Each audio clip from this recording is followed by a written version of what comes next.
Good afternoon, everyone. Today we'll be looking at Chapter 3, the social experience of Rumah Batu from 1941 to 1963.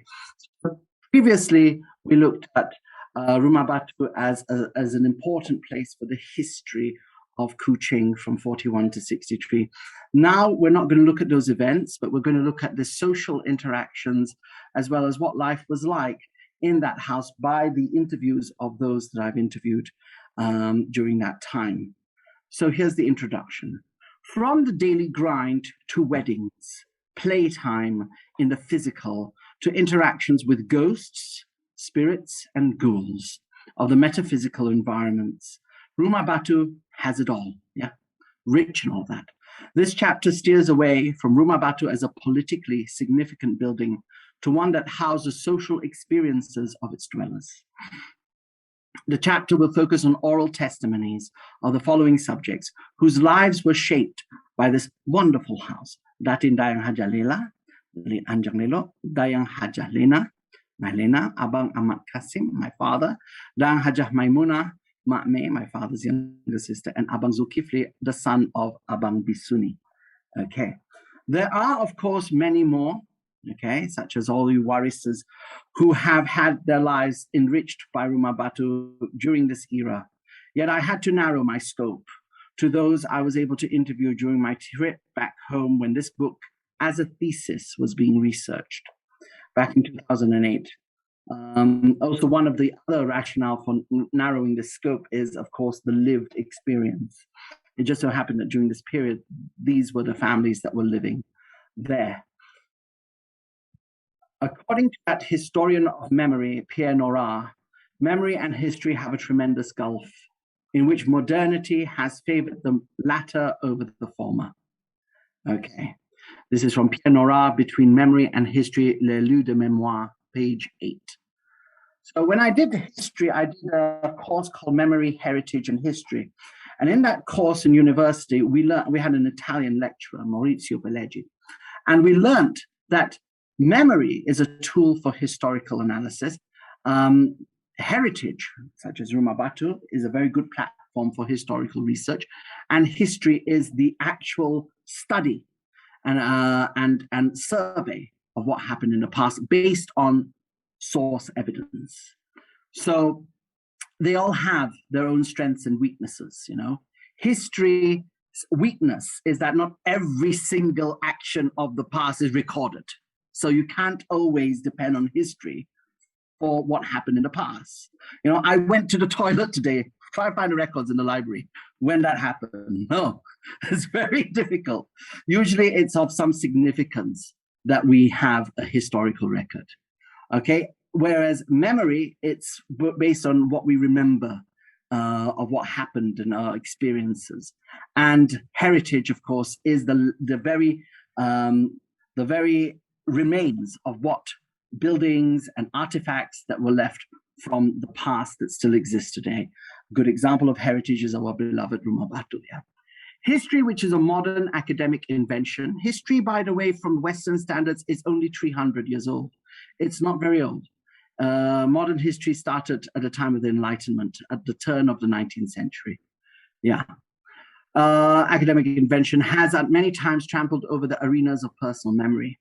The historian has a difficult time to sift out accuracy and significance to suit his or her argument, and in doing so sifts out important aspects of personal memory.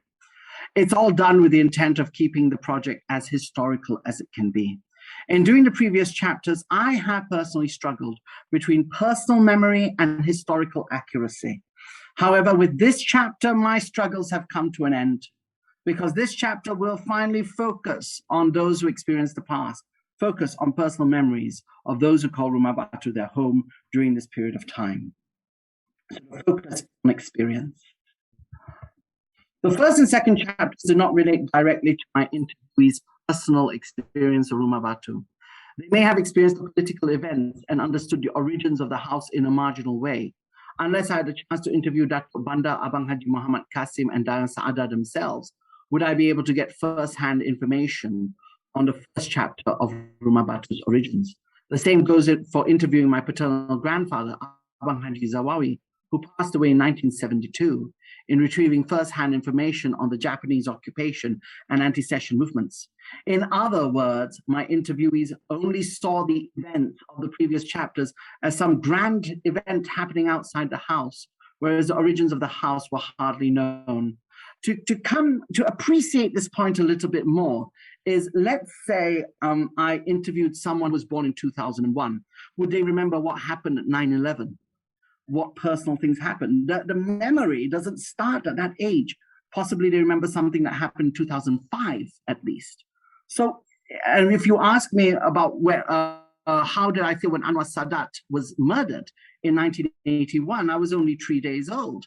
I would have no personal memory to that. So it is impossible to expect that my interviewees would have firsthand information of what it was like during the war, what it was like in anti-cession, because they're just kids.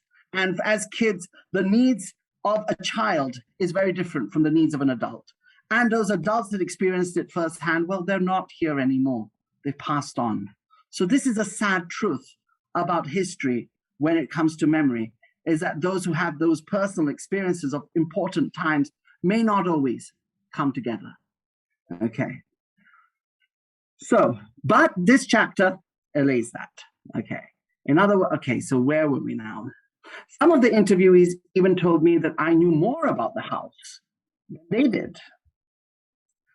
So in honoring their experience as part of the living history of Rumah Batu, this chapter is devoted to their direct experience of the house. As times were moving towards modernity, the lives of those in Rumah Batu were constructed along age-old conservative and traditional Malay lifestyles. When I asked what memories my oral history subjects, as well as those I did not interview, had about Rumah Batu, they all said that ghosts played an important role. They also noted that the house was a good venue for playing as children, and that life went on as normal as it did in most Sarawakian Malay households of the day. Hence, this chapter will focus on the daily activities, which includes leisure time, weddings and funerals, and finally ghosts and the supernatural. Rumah Batu will now come alive as we explore the living history of the house as viewed by those who called it home from 1941 to 1963. Okay, living in Rumah Batu. This house was built to house the descendants of Datuk Bandar Abang Haji Muhammad Qasim. By the time my father and his siblings had reached their teens and early 20s during the 1950s, Rumah Batu housed about 40 people. By today's standard, it was overcrowded. Yet many found living there at that time to be fun and lively. Community living was what life was all about back then in Rumah Batu. When I asked my father what one thing a person like me would envy about his childhood, he replied, and quite spot on, by the way, to me, living in that house was fun. All my cousins were there, as were their families. We didn't sleep in individual rooms, but we slept in the hallway. See the hallways over there, up there, next to the lorong, together with all the other cousins. All this was fun because before we went to sleep, we talked and joked. Until I was in my 20s, then I had a room of my own. It never occurred to us that when we grew up, we would get our own rooms. So the times we spent together as a community was fabulous. And I suppose if there is something to be envied about my childhood, it was the fact that there were always people around to enjoy life with. One never felt alone nor isolated, as is the case today, living in individual private homes. Okay, 5 to a house. I'm sure we all realize that, in MCO sometimes, if we're not, like we're stuck with just only 4 or 5 people, we don't get that sense of community we would have if we were living in a kampong, for instance, or even like going to work, Yeah, so that is from my father, as interviewed on 24th July 2008. More like an open system. The gap between parents and children was pretty big. Parents, along with aunts, uncles, and grandparents, had to keep tabs on their children and grandchildren. There were just too many people living in that house, and so many places for the young ones to hide from authority figures. Can you imagine raising your child amongst 40 people, and your children are crowded with all of them? I mean, it'd be very hard to identify where your child is. Oh, where is that one? Gone. So they will be constantly looking for them. The elders expected obedience and loyalty from their children. Many were strict, and their methods of control may have incited the young to rebel at times. As my Aunt Diana mentioned, I remember as a young girl that I swam across the river just to meet a close friend of mine who was living across from us.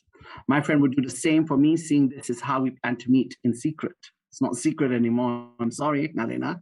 Now, in hindsight, I suppose I should have told my parents, but I was afraid of being scolded by them for doing something dangerous. I suppose they wanted to protect me from drowning or from being mauled by a passing crocodile. Just the other day, I was down at the river because I stay by the river here, and I saw a crocodile in the river. So, they're still around. So, yeah, be careful when we're swimming there. Now, that's from Diane Hajalena binti Abang Haji Zawawi, as interviewed on the 28th of June, 2008. At 2 in the morning, when I came back from a late night matinee, I saw billowing smoke from a lit cigarette on the veranda of Rumah Batu. I thought it was Dad, waiting up for me and scolding me for having stayed out till late. Though when I reached the top of the stairs, lo and behold, there was no one in sight. And this is from, also from Nahlina. Okay. By the way, all these interviews were conducted in Bahasa Melayu Sarawak, so I did the translations myself. Living in a house that was full of people, bathing arrangements were done communally, as was dining. My dad recalled being awakened by the tap of his stepmother, asking him to prepare for school. The preparation consisted only of splashing the body, half naked, seeing that all genders bathed together at the well outside the kitchen to the back of the first floor. Dining in Rumah Batu was another interesting experience to note. It was prepared by the women of the household and served to the patriarchs of the family first, then served to the rest of the members of the household, as my dad recalled. Nowadays, we all dine together, father, mother, children all sit together at the table and dine, if that was the case. But back then, there was hierarchy. I remember my father was always served his meal first. He had a full portion of meat, rice, and vegetables. When he was finished, he had some leftovers. These were fed to us as we hurried in to eat. My father was seated at the table when he had his meals, whereas we were seated on the floor and was given whatever that was allotted to us for that particular meal. I recall that sometimes my dad gave me a whole chicken drumstick. Now that was a treat that may have happened once a month if I was good and deserving of it. And this comes from my father. Okay, when interviewing my family, most of them recalled times of play and leisure around the house. The house was a great size, very big house. And according to my father and his siblings, it created many opportunities to play games such as rounders, hide and seek.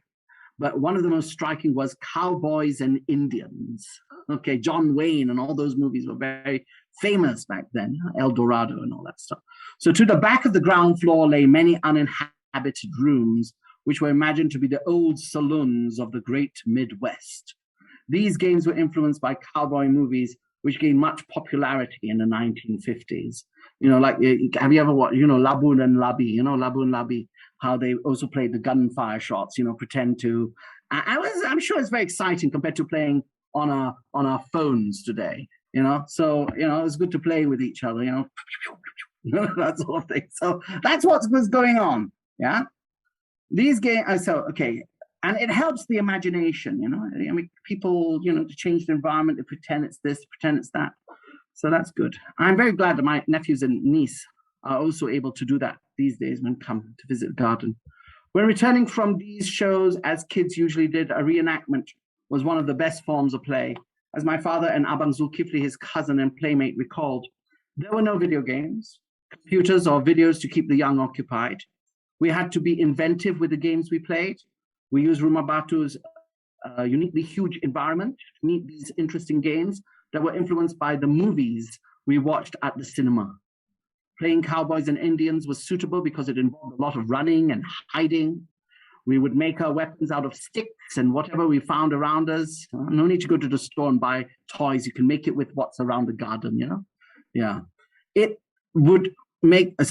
was all very creative and fun, something which today's generation may be in lack of. Furthermore, there were just so many of us that the game had a real effect because everyone had a role to play. Must be very exciting. The only problem we faced was being called by our elders to do chores around the house or study. Studying or work were the last thing on our young minds, but play was the last thing on our elders' minds. So we had to find ways to hide from them.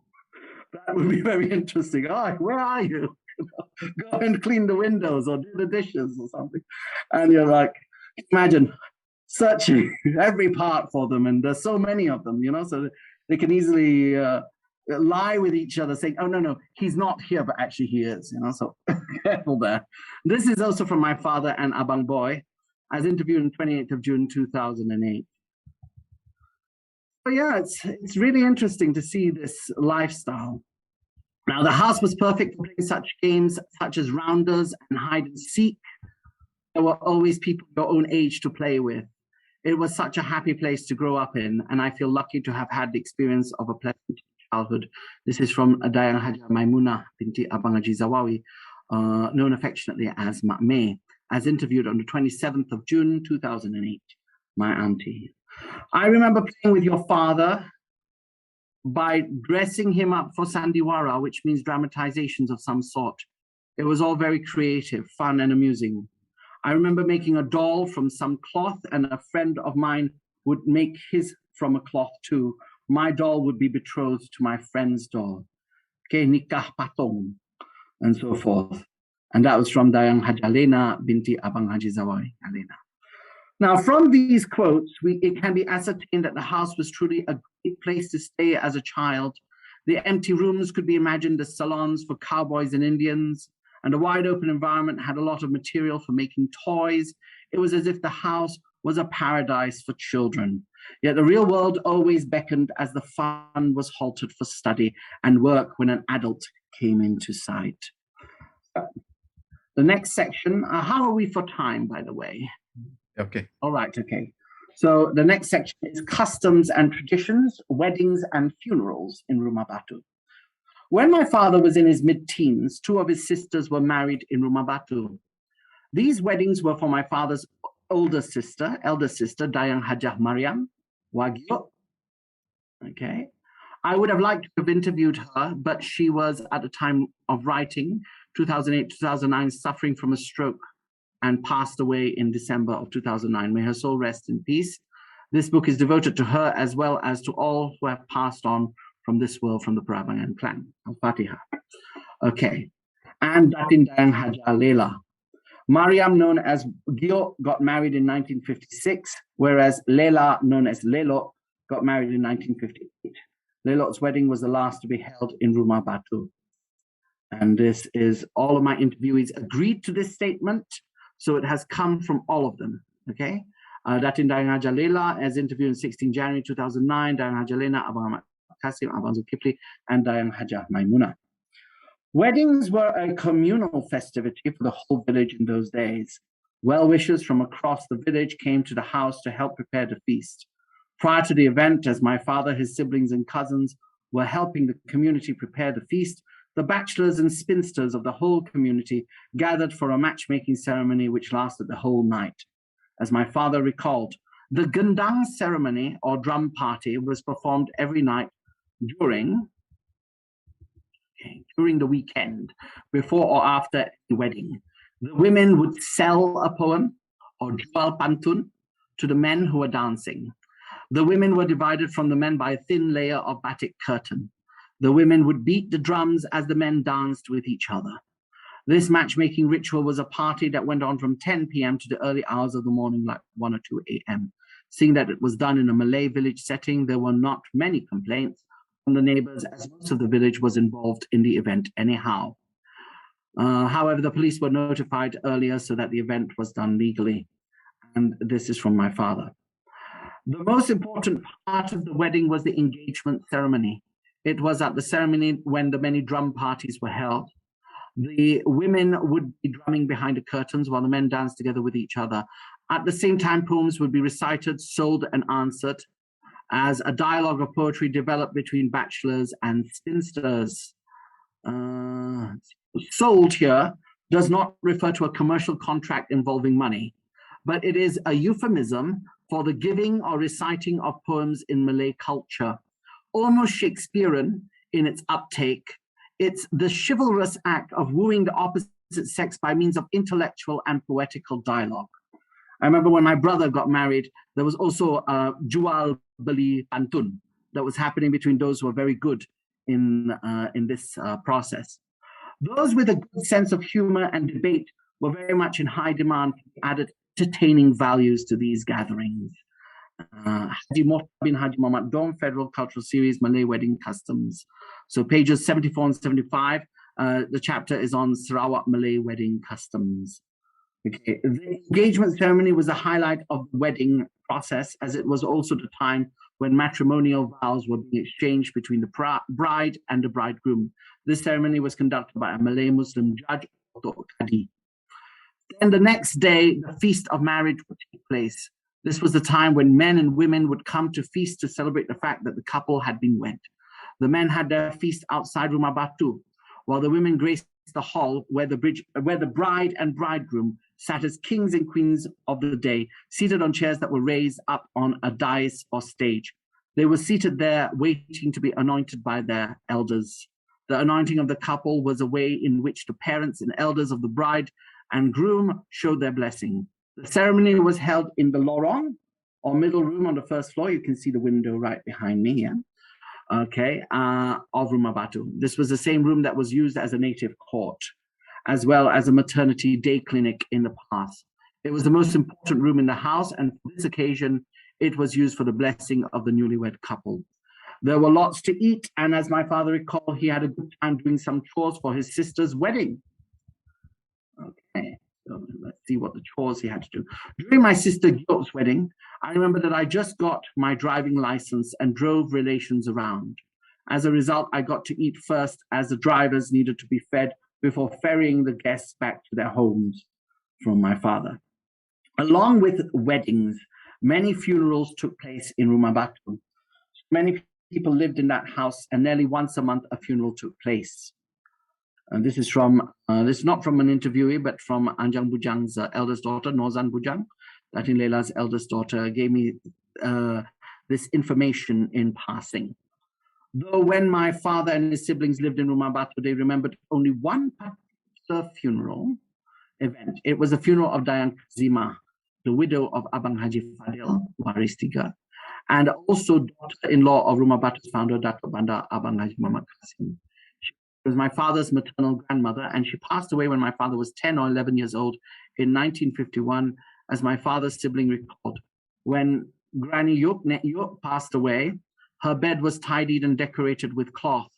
As prayers were being said on the corpse, the garu, or scented joss stick, was being burnt to drive away evil spirits from the body, just as the manyan, or scented stone, which was set on fire in a little bowl and produced a rattling sound, was bringing the presence of good spirits to the laid corpse. The presence of these items, along with the decorated room after she was buried, made us afraid of passing by her room, lest we imagined still laying there long after she was gone. We had a heightened sense of fear within us. The sight of the decorated bed and the smell of the garu and kemenyan made us believe that the body was still there. Okay, Datin Dayang Haja Lela, Dayang Haja Lena, and Abang Mat Qasim. As far as I can remember, when my mother passed away after your dad was born, the same thing scared me too back then. And I believe this is from Nalena.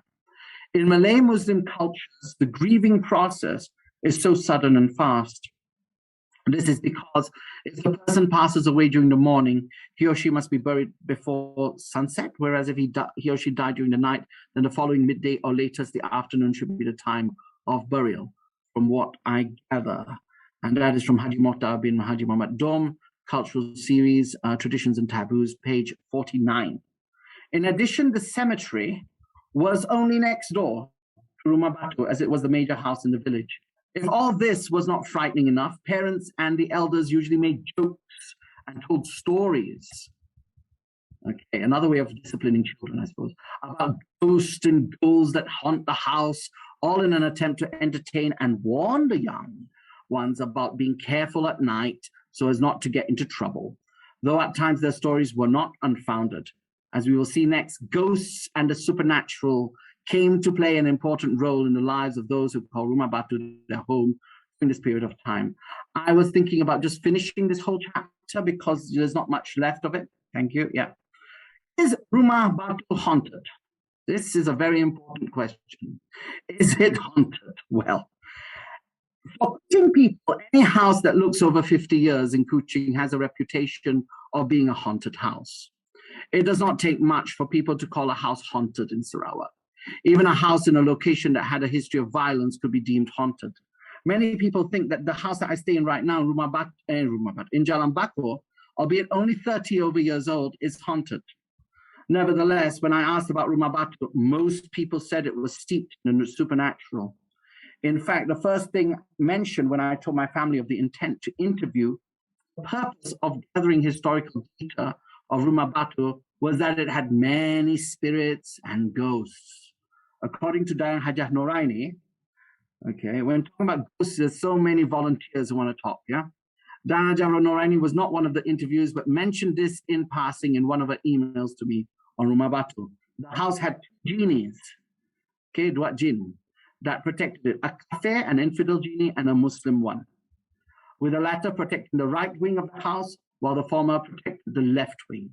It was no wonder that when people were asked about Rumah Batu, they would notice its haunting features to be a prominent hallmark of the lived experience there, as it is not only well over 50 years, but well over a century, seeing that it dates back to 1863. Being the oldest concrete building that's standing in Kuching, I'm sure is the king of all haunted houses here. Okay. In order to understand Rumah Batu's supernatural context, it's important to delve into Malay understandings of the metaphysical. Malay culture is steeped in traditions and beliefs that revere as well as fear the spiritual dimension in ways that seem unusual to the outsider. Okay, some of this could be pre-Islamic, coming from the older days of the Hindu-Buddhist religion or animist religions of the natives of Southeast Asia, and some of it could be mixed with Islamic lore as well and understandings. So it's a fine mixture of pre-Islamic and current beliefs which are Islamic. All right, so let's see, where are we now? Okay, in this section I will post some of the personal experiences with these metaphysical forces that will seem odd to modern thinking. There are many types of ghosts within the Malay cultural milieu. You have the hantu, which means ghosts in Malay, hantu raya, hantu laut, sea ghost, hantu jamuan, feast ghost, hantu langsuya, langsir or pontianak, vampire, hantu pelesit, directed ghost, which comes due to a curse or spell, hantu pusu, anthill ghost, jin kuning halilintan, thunderous yellow genie, hantu bungkus, wrapped ghost, akin an Egyptian mummy. Okay. Hantu kubur, graveyard ghost, orang minyak, oily man, polong, directed curse. Okay, graveyard ghost, hantu kubur. So it says here from Haji Muhammad Dom's book, The Bomo and the Hantu, pages 7 to 14. I remember getting these books. My mom was to learn Malay culture using these books. And I was only just a little boy. So I used to get so afraid of this. But my dad said, don't worry, if you're naughty, the ghost will come. Okay. It's no ghost. Okay, this litany of ghosts was enlisted from Haji Mohtar's book, whereas some of these ghosts were also brought up in conversation during the interviews, namely from Datin Dayang Haja Lela, Dayang Haja Lena, Abang Ahmad Kasim, and Dayang Haja Maimuna, respectively. Okay, and of course, the many other ghosts and spirits that lurk the Malay underworld. I'm sure this book would not be enough to categorize all of them, so we have to be selective about these things. Another ghost that comes to mind when interviewing my subjects from Rumah Batu was the hantu bungkus, Malay mummy. This ghost was seen wandering around the house late at night. It would normally frighten the young who were not as yet asleep when they should be. This was an example where ghosts were used to intimidate children to be obedient to their elders. Another example of such intimidation could be seen when yellow footprints appeared on the ground floor heading up the steps to the house, indicating that those who had been buried in the graves neighboring the house could not rest and were in fact visiting the house at odd hours in the night. Datin Dayang Haja Lela said, I don't believe in these ghosts and ghouls now, but in those days you were convinced that such things existed. Uncle Samad, Ne Ususesit, used to play tricks on us youngsters if we misbehaved and scared us with the stories of resurrected bodies that would come and visit us in the dead of night. He even showed us the yellow footprints made by these zombies as they headed up to see us. As children, we would be frightened and follow the orders of our elders thereafter just to be safe from these ghosts. Sounds like good material for Hollywood movies, yeah? And this is taken from Datin Dayang Haja Leila. One night as I got up late to walk around the house, I saw two wild dogs that looked so horrendous, guarding the front of the two wings of the house. I would not dare to go any further and scurry back to the safety of my room. From Dayang Haja Maimuna. There were some stories which were not seen as ghost stories, but nevertheless possessed the same flavor of being a tale of supernatural phenomenon relating to the house. Datin Dayang Haja Leila noted of a time when she saw a polong, or directed curse, fly towards the house. She said that these polongs were easy to make and would cause people to fall ill should it land on one's dwelling. Another time, Dayang Haja Maimuna noted that there once was a myth about an oily, naked man. One night, as Auntie Ya, Dayang Haja Aisyah, as a maternal aunt and granddaughter of the late Datuk Banda Abang Haji Muhammad Qasim, was ironing some clothes, she saw a bundle of white linen suddenly appearing before her. It fell from the attic space above the room. When she touched it to find out what it really was, it disappeared. A few days later, a prowler was caught by the police. He had memories of having been to Rumah Batu disguised as a bundle of white linen. When he was arrested, he was covered with oil and was stark naked.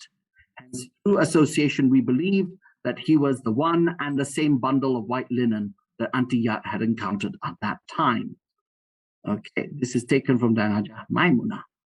As we can see, Rumah Batu was a hub for the supernatural. Whether they actually existed or not is not what this section is about. So you see, this is why it's so important that we understand cultural history, as I explained in the beginning of my thesis. Why this is important, so that we can understand. We have 3D history here, not 2D history. 2D history is seeing what happened, like chapter 2, 3D history, bringing the social aspect in. Okay, we can see that through this section, the age-old thinking of yore had mingled with the modern in the setting of 1950s Rumah Batu. Occasionally, the ghosts were real, and at times they were made up to entertain and scare children to obey their elders. Whatever the reason was, having a supernatural twist to Rumah Batu's story actually colored the lived experience alive with the emotions of its inhabitants. It produced living history and made the experience of Rumah Batu become more real than it would be had it been if the house had no ghosts to talk about. The tale of ghosts still carries on to this present day, and there are still many people that believe of a monster. I remember an uncle who lived in Rumah Batu. He took me to school, took me from school every day. We stopped by at a shop across, and that attic window up there, behind it laid a monster. So I don't know what the monster was. When I was 9 years old, I said, "Can I see this monster, uncle?" And he said, "No, monster cannot see. It scare you." I said, "Okay." So that was that's something else that lurks in the attic of Rumah Batu. Okay, conclusion. I'm finally going to end this. This chapter concludes this book nicely. This is because for the past 2 chapters, the era which this book studies are discussed in some detail, yet the lived experience of the inhabitants was not seen thoroughly. The social history of Rumah Batu is important, for it provided the thinking, the actions, the logic, and the mindset of those who call this place home. The Rumah Batu was an important building for Sarawak's past, that's true. Yet, to my interviewees, it was more than that. It was the hub of their childhood memories. The house an important role in forming the character of my interviewees. It gave them a pleasant, disturbed, exciting, enriching, and ever-evolving emotional and spiritual mindscape, a psyche, you know. Another good reason to study this chapter is that culture is hereditary. Where did these myths, stories, customs, and lifestyles which existed in the 1950s come from? Could we postulate? Postulate is a historian's word, and I love it. It means can we imagine? Can we take these traditions and imagine people at a time much earlier than ourselves? We postulate that those who call Rumah Batu home for the past 100 years were also going through a similar thinking process. Who knows? The myths were even more, maybe more spectacular. Who knows? Dayang Saada might have said, or Datin Asia might have said, or Abang Banda Qasim might say, "Jaga ada, a monster, whatever, even genie," or we don't know. They're not here to tell the tale. But as you go further back in time, you know, the stories get a lot more traditional. So So who knows what it was, We're just seeing the ice. When you see an iceberg, it's like at the, it's you only see a little bit at the top of the sea, but below it's very deep. So there could be something more enriching there. All right. So we pass it. Those who call Rumah Batu home for the past 100 years also went through a similar thinking process. Could there have been a hantu bungkus back then in the 1860s, 1870s? Well, maybe even more real hantu bungkus. You saw one in 1950s. Maybe there were 12 in 1870. So who knows? Were weddings performed the same back then? Even the 1950s does not present a wholesale practice of traditions dating back a century. At least it acted as a key or lens, a portal of possibilities and imaginings of an earlier time when life was different. Thus, this chapter adds flavor which a chronological approach would not have. That flavor is the overall humanity of Rumah Batu as perceived by those who called it home from 1941 to 1963. So there I end with chapter 3. Next week, I will conclude the book with a conclusion. Thank you very much.